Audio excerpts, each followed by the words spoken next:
Atendo ao convite do professor Ivan Kalas e procuro lhes responder à questão: o que é o Estado de Direito na realidade contemporânea? Isso dentro de um evento em que os participantes se perguntam se o Brasil tem futuro, uma pergunta instigante na hora atual.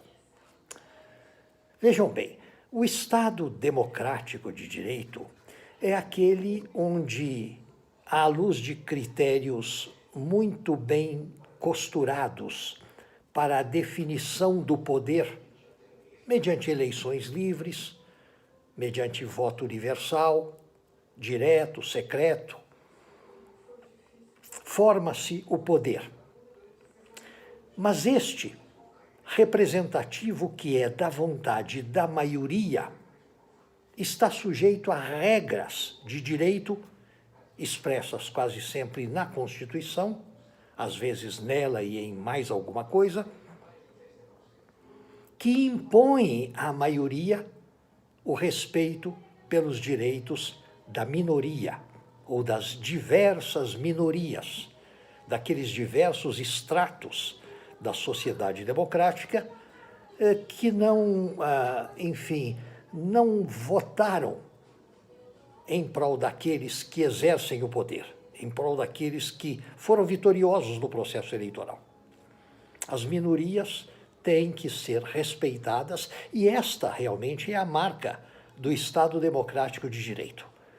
A prevalência da vontade majoritária sem agressão, sem desprezo pelos diversos direitos que a Constituição assegura num país como o Brasil, às minorias nas suas diversas facetas, nas suas diversas configurações. Agora, aí como em quase tudo, seja no domínio do direito, seja nos demais domínios a que se dedica a sociedade humana, as coisas não são tão simples quanto imaginam, quanto pretendem as cabeças mais simples. Há vários complicadores que nos fazem ver com olhos críticos o próprio conceito de Estado democrático de direito.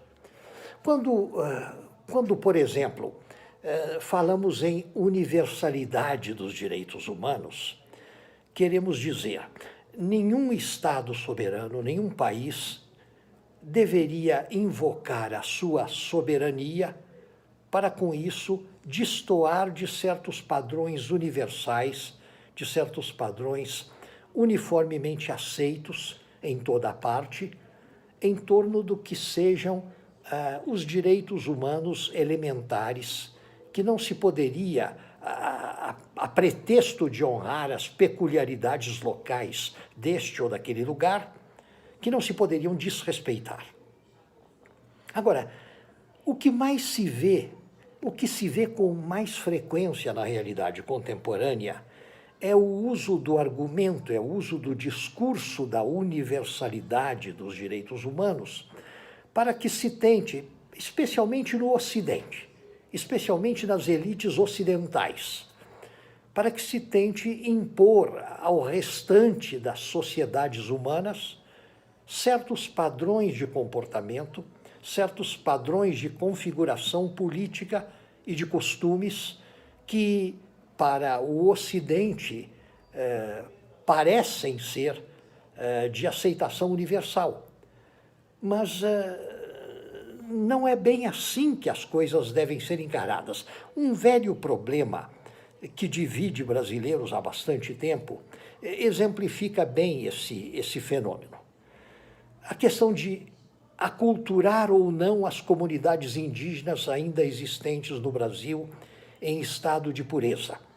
Há pelo menos 50 comunidades indígenas, pelo menos 50 tribos, que se encontram de tal maneira encapsuladas na densidade da floresta que não se deram conta até hoje da existência do resto do mundo, da existência das demais pessoas.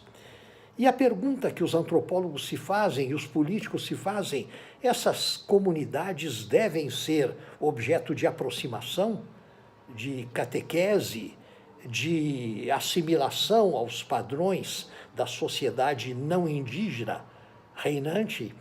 E essa pergunta não encontra uma resposta uniforme. Vários dos grandes pensadores brasileiros do século XX eram francamente favoráveis à assimilação, à aculturação de todas as comunidades indígenas, no interesse delas próprias, e muitas outras consciências de grande peso no Brasil do nosso tempo entendiam o contrário.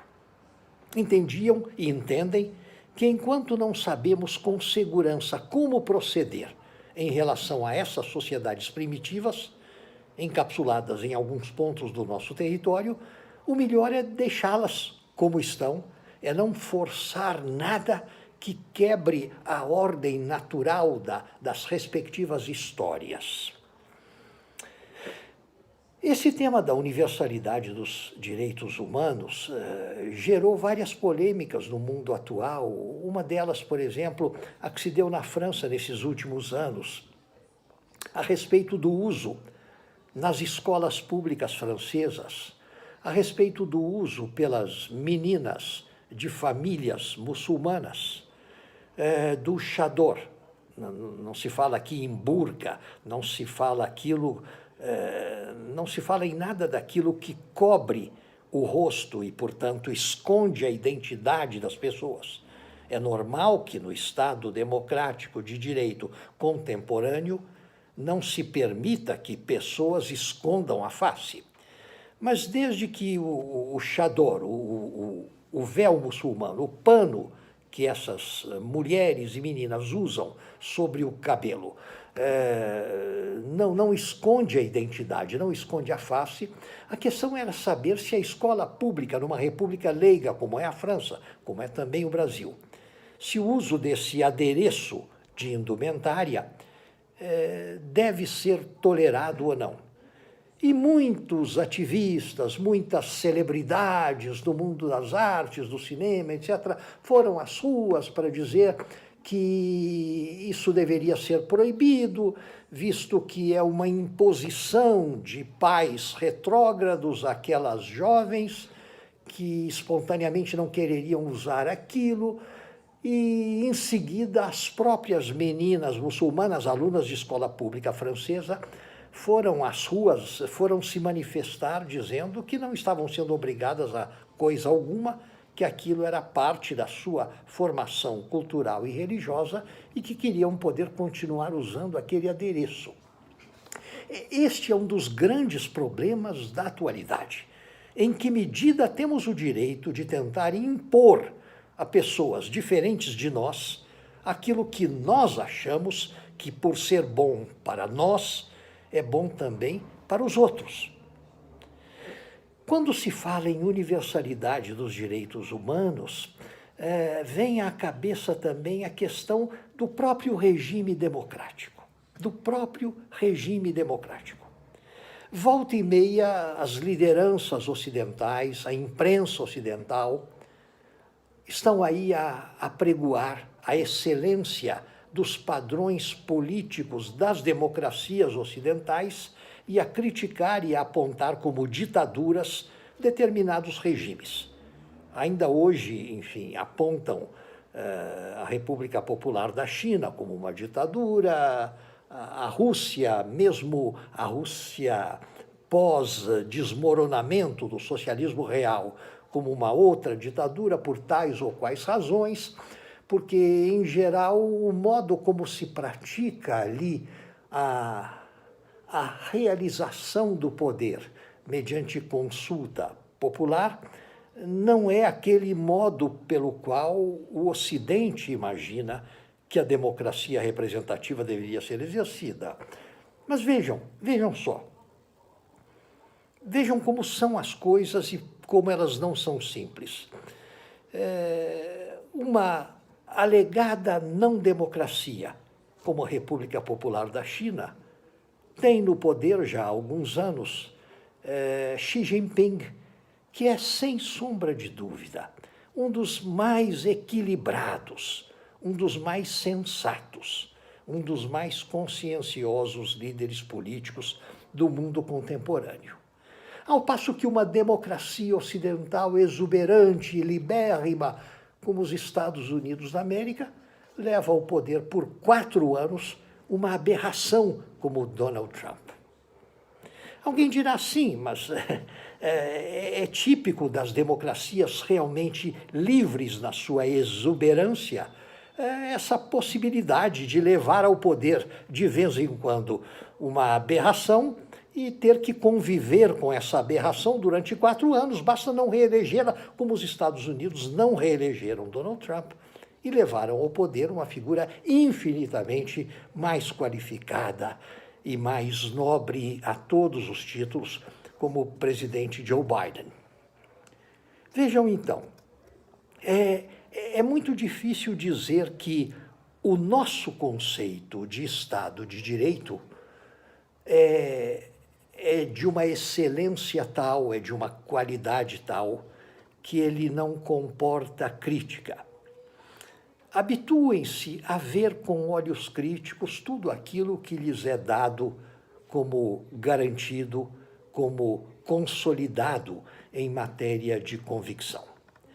O mais importante no que se refere ao Estado de Direito, na hora contemporânea, é que nele as instituições funcionem de tal modo que o poder seja exercido na tomada de decisões, na formulação de políticas públicas, o poder seja exercido pelos representantes da maioria. A maioria numérica, não existe outra espécie de maioria senão aquela que soma as individualidades humanas sem nenhuma espécie de discriminação, sem nenhuma espécie de favorecimento dessa ou daquela categoria de cidadãos. Enfim, desde que os exercentes do poder, em nome do povo que os elegeu, nunca esqueçam o fato de que a ordem jurídica republicana no Estado de Direito impõe a garantia dos direitos das minorias e, portanto, o funcionamento livre de uma oposição, vigorosa que seja ela, e a discussão, o debate das ideias, de modo que a cada período cíclico de exercício do poder por determinado grupo possa corresponder uma discussão conducente à melhor escolha no próximo embate eleitoral. É assim que se pratica a democracia representativa na hora atual. É assim que se formula e edifica o Estado de Direito. Não há menor dúvida, vejam bem, a essa pergunta que o evento pretende responder. O Brasil tem futuro? É claro que tem. No fundo, a pergunta significa: o futuro que nos espera é alguma coisa boa ou nem tanto? Eu tenho a certeza de que um povo que já cometeu tantos erros quanto o nosso povo está hoje, enfim, qualificado para pensar um pouco melhor antes de escolher as suas lideranças, à esquerda ou à direita do espectro político.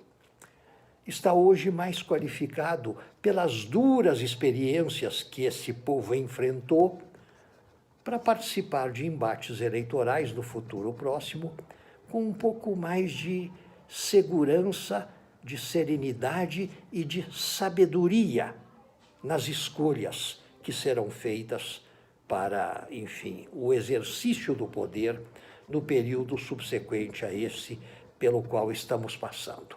Este é um período particularmente difícil, porque, como todos estão fartos de saber, a sociedade brasileira se partiu, se dividiu em 2 flancos. Amigos de infância não se cumprimentam, membros de uma mesma família se hostilizam por conta dessa clivagem, por conta dessa brutal fratura que se abateu sobre a sociedade brasileira na hora atual. É difícil saber com segurança quando é que sairemos desta, quando é que os extremos se isolarão na sua radicalidade e serão devidamente, merecidamente desprezados pela imensa maioria dos brasileiros. Este é o momento que nós esperamos. É uma lástima ver que hoje, na programação dos próximos embates eleitorais, nas pesquisas que se fazem, ainda se oferece ao infeliz do eleitor pesquisado essa terrível opção entre o que temos de mais radical de um e de outro dos lados do espectro político. Não está havendo aí uma reflexão mais profunda que nos conduza a escolher dentro desse cenário central que repudia os extremos, aquelas lideranças emergentes que poderiam nos governar de modo razoável nos próximos anos. Tudo se faz aqui em torno da bipolaridade, e essa bipolaridade se trava hoje entre o que há de mais detestável nos rincões profundos da direita e nos da esquerda. Não era para ser assim. Nós merecíamos coisa melhor. E é possível que o Estado democrático de direito que se pratica hoje no Brasil, porque ninguém tem dúvida disso, as instituições funcionam. O governo, por mais radical que seja nas suas convicções e por mais extravagante que seja nos seus erros, ele tem a cerceá-lo, a podá-lo, a tentar corrigi-lo o tempo todo, uma oposição também ela extremamente áspera, extremamente eficaz. Não há dúvida, portanto, de que vivemos um Estado democrático de direito. Agora, não é esse o clima que esperávamos ter no Brasil destes primeiros anos do século XXI. E aquilo que se espera é que as lideranças emergentes em toda parte do país, no interior, no Brasil profundo, as pessoas se conscientizem de que deveriam pensar em alguma coisa melhor para nós todos, descartados, expulsos do cenário da vida pública, os radicais de um e de outro dos lados do espectro político, porque nós merecemos alguma coisa melhor e deveríamos lutar por isso.